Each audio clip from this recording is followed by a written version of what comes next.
ప్రజా సమస్యల పరిష్కారం కోసం ఈ నెల 6 నుండి 15 వరకు సిపిఐఎం బస్తీబాట కార్యక్రమం నిర్వహించనుందని నగర కార్యదర్శి శ్రీనివాస్ అన్నారు. కాంగ్రెస్ ప్రభుత్వం అధికారంలోకి వచ్చి 7 నెలలు గడిచినా నగరంలోని ప్రజా సమస్యల పరిష్కారంపై ఎలాంటి కృషి ప్రారంభించలేదని విమర్శించారు.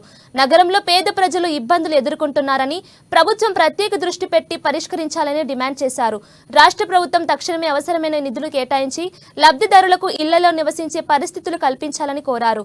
ఇక ఈ నెల 6 నుండి 15 వరకు బస్తీ బాటలో భాగంగా ప్రతి ఒక్కరి సమస్యలు తెలుసుకుని ప్రభుత్వం దృష్టికి తీసుకెళ్తామని నగర కార్యదర్శి శ్రీనివాస్ తెలిపారు. ప్రజా సమస్యలు అపరిష్కృతంగా ఉన్నాయి. గత ప్రభుత్వంలో ఈ ప్రజా సమస్యల మీద అనేక ఆందోళనలు చేసిన పట్టించుకున్న పరిస్థితి లేదు. కాంగ్రెస్ ప్రభుత్వం మీద ప్రజల్లో చాలా ఆశలు ఉన్నాయి. కానీ గత 7 నెలల కాలం ప్రభుత్వ పాలన చూసినప్పుడు ఏ మాత్రం కూడా సరైన పద్ధతులు ప్రభుత్వ స్పందన కానీ అధికారుల స్పందన కనిపించట్లేదు. అనేక సమస్యలు అట్లాగే పెండింగ్ లో ఉండిపోతున్నాయి. జనం చాలా ఆందోళనలో కూడా ఉన్నారు.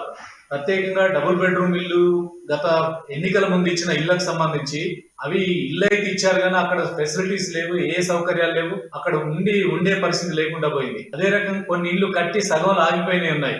వాటిని పూర్తి చేసి వాటిని లబ్ధిదారులకు ఇవ్వాలి. ఇట్లాంటి ఇష్యూస్ ఉన్నాయి. కానీ వీటి అధికారుల స్పందన కానీ ప్రభుత్వంలో ఉన్న వాళ్ళ స్పందన సరిగా లేదు. తక్షణమే పేదల డబుల్ బెడ్రూమ్ ఇల్లు ఇచ్చిన వాటిని వాళ్ళకి స్వాధీనం చేయాలి, సౌకర్యాలు